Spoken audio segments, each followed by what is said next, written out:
Sitting in the lap of luxury, there's no denying that the Audi Q7, even in a base trim, is exactly that, luxury. Today, I'm going to drive it and discuss what I think some of its strengths and weaknesses are. So, here we go. This is a 2021 Audi Q7, and it happens to be the very most base trim you can buy. That makes it a premium trim 45 TFSI. Starting at just under $55,000, this bad boy tips the scales at a hair over 60,000 bucks. Oh, and it weighs around 4,800 pounds. What do you get for your money? Well, 19-inch wheels, LED headlights, LED tail lights, keyless entry, blind spot assist, Audi virtual cockpit, and a panoramic sunroof. All come standard, as does Audi's patented Quattro all-wheel drive system and a third row. This particular car happens to have optional 20-inch wheels, which do a bit of a better job filling up the wheel wells. They happen to be a bit wider too, with 285 section rubber all around instead of 255s on the 19-inch wheels. This car's samurai gray metallic paint runs you about 600 bucks, and this car also has a $1,500 convenience pack, which offers you a heated steering wheel, auto dimming power folding mirrors, wireless charging, ambient lighting, and a top view 360 camera, which is very convenient for tricky parking style maneuvering. Wrapping up this particular spec, you have a $750 towing package, which I could do without because here in the 4-cylinder, it only tows about 4,400 pounds. In the 55 TFSI, the 6-cylinder, it can tow 7,700 pounds. And I can understand getting the towing package more so on that car than this one. And lastly, this Q7 has a black headliner, which is a non-cost option and is worth every single penny. So the 45 TFSI motor is a 2-liter the 45 TFSI motor is a 2-liter single turbocharged 4-cylinder engine producing 248 horsepower and 273 pound-feet of torque. It sprints to 60 in about 6.9 seconds, which isn't terrible for an SUV of this size, and it's largely due to the lovely 8-speed transmission that this engine is mated to. So speaking of that facelift, the Q7 received it last model year in the 2020 model year, and it brought some of those driving enhancements, but it also has brought some styling enhancements. We'll get a bit more into the facelift later, but the short of it is a slightly revised front fascia, slightly revised rear fascia, and a largely improved interior cockpit cabin area. Tech-wise, you get a entirely redesigned center console here and Audi's new tech. Again, we'll get more into that a bit later. A fun little fact is you get double sun visors, which provides you a ton of coverage and I'm sure is straight pipes approved, hopefully. Now let's get this big boy on the road and find out more. Now there's no denying that the 4-cylinder in the Audi Q7 feels a bit underpowered. And while this truck is actually quite a bit lighter than say an e-tron by about 1,000 pounds, it could use a bit more oomph, especially for when merging onto higher speed roads or onto the highway. It has a very perceptible turbo lag, and power seems to come on around 3,000 or 3,500 RPM, and the top end is pretty weak, but again, it's a 4-cylinder in a fairly large SUV, so I guess that comes with the territory. Now, I did review a 6-cylinder Q7. It was one of my earlier videos, but I can link that up above, and that does seem to solve that exact power issue, even more so in the facelift. That was a pre-facelift, but I'll link that video up above for reference, and I'm sure there are plenty of videos on the 6-cylinder facelifted Q7. Now, it's important to remember that both the powertrain and drivetrain here in this Q7 are fairly smooth. Sure, the engine's a bit lackluster, but provided you're not pushing the car too hard, it is decently linear for city driving, and the Q7 seems to waft along on the road in a very comfortable and, as I've said before, luxurious fashion. You hear that? Silence. The Q7 seems to have a very calm essence to it. You can hardly hear the motor aside from when you really get on it. And I think that's Audi preparing us for an electric future here, especially along and amongst their Q lineup of regular SUVs. Even here in this base form, you feel as though you're riding in something a bit more akin to, say, a Bentley Bentayga, which happens to share a platform with this car. Now, I'm sure there are some Bentayga owners out there who dislike how similar their car is to a Q7, at least structurally. But riding around in this today, I naturally see it the other way around. I'm connecting the dots upwards, and this happens to be my more affordable Bentayga at a fraction of the cost and with a quarter of the cylinders. But you now can get the Q7, actually for the first time ever, and a V8 with the all-new SQ7. And you can get a base Bentayga with a V8. And the point I'm trying to make is that actually the bridges do maybe almost intersect, but not in this format, and certainly not in a fully spec'd Bentayga Speed. The point I'm trying to make is that these cars are a bit similar, and you maybe do feel it just a touch while sitting in this. Now, as with any Audi, you get a drive select controller, which is basically Audi's different drive modes. You have comfort and you have off-road, which are all pretty self-explanatory. You have dynamic, which is Audi's version of sport. And you have individual, which you can individually customize. There aren't many parameters to mess with, but in some cars or certain models with more options, you can mess with more. And you have auto, which is basically adaptive and makes adjustments based on your driving style.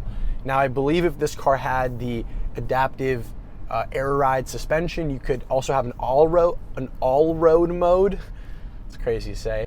Personally, I enjoy driving the Q7 in dynamic just about all the time because it gives you just a touch of a more sensitive accelerator pedal and a bit of a heavier steering rack sensation, which I enjoy.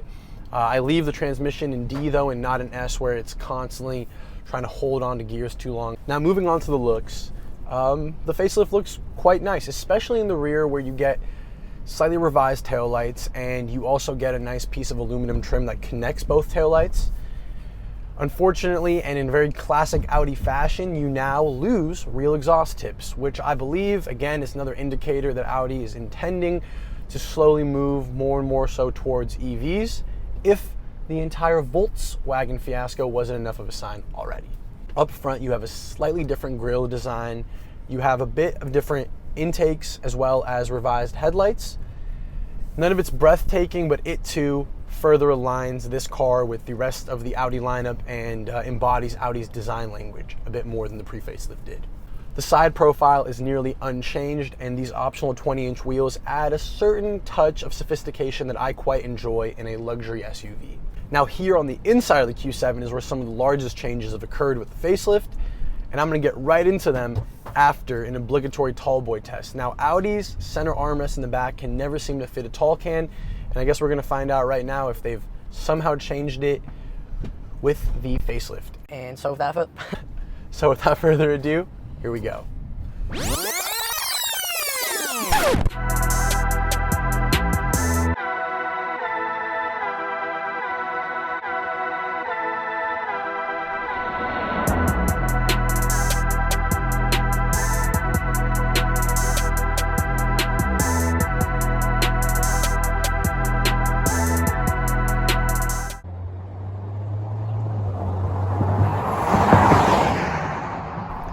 So the Q7 interior has been updated and brought nicely into the new decade.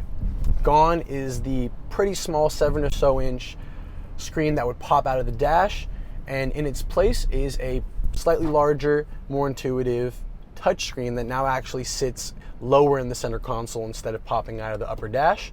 Along with that, you get another screen, a secondary screen down below in the very lower part of the center console, and that replaces the traditional AC units and cup holders that used to be there.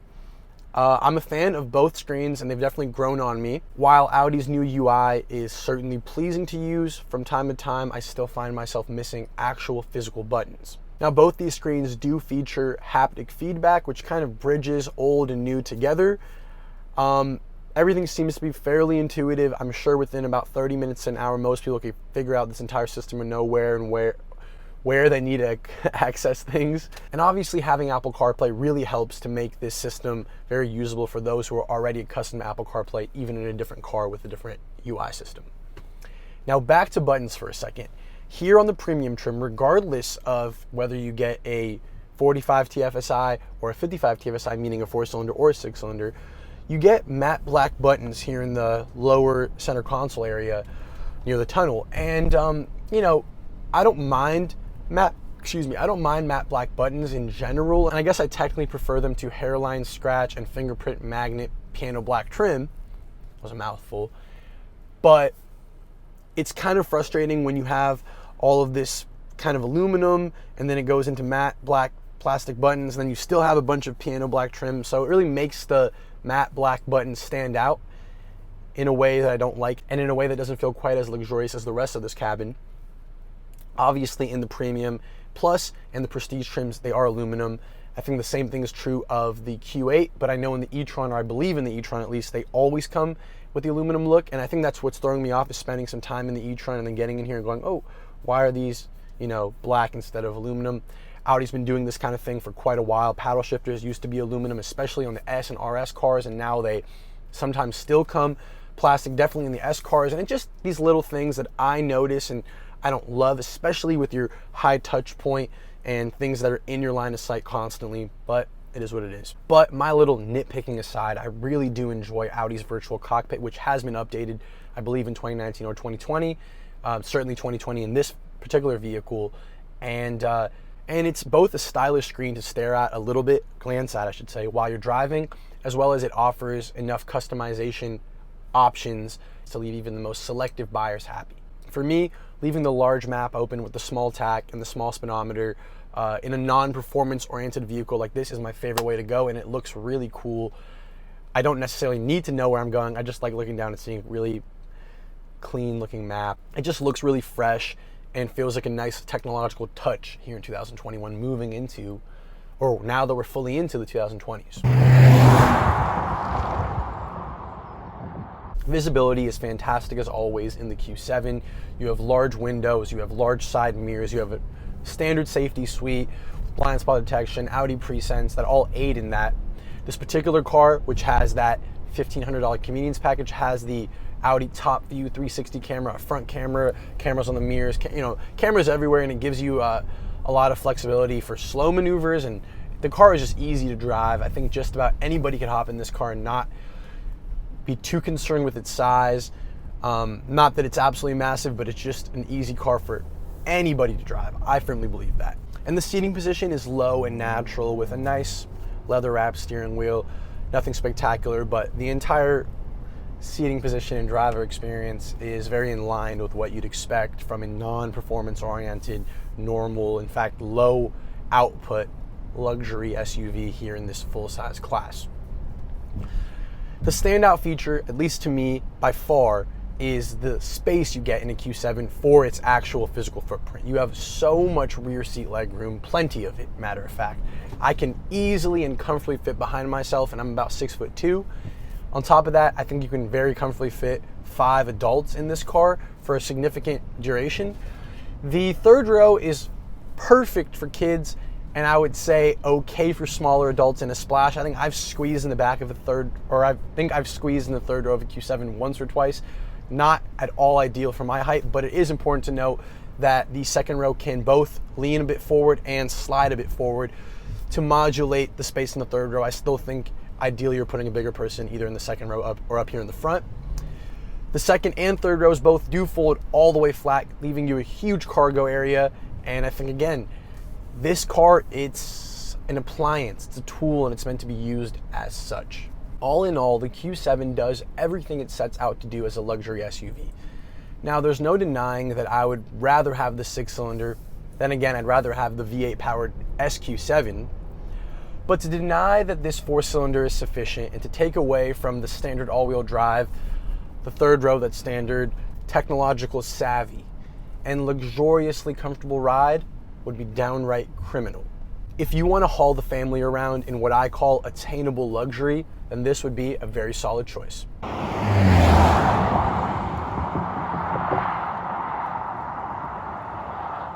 Now, if you guys enjoyed the video, please consider subscribing.